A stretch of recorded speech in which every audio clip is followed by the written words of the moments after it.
To install an Apache web server, I'm going to use elevated privileges and do dnf install httpd-y.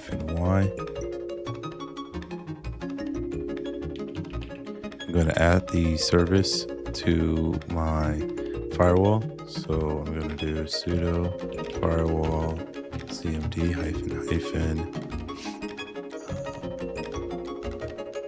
add service and HTTP.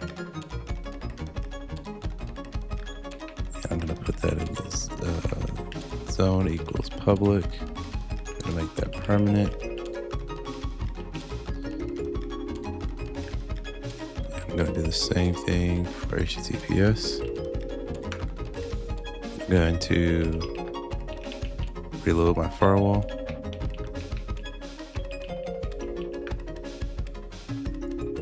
And then I'll enable this service.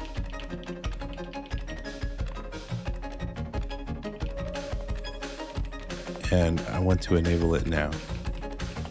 So that's going to enable and start it.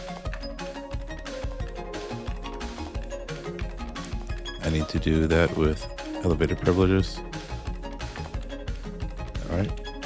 And to verify the service is running, I can do systemctl status on HTTPD. All right, we can see it's active and running. Thanks for watching.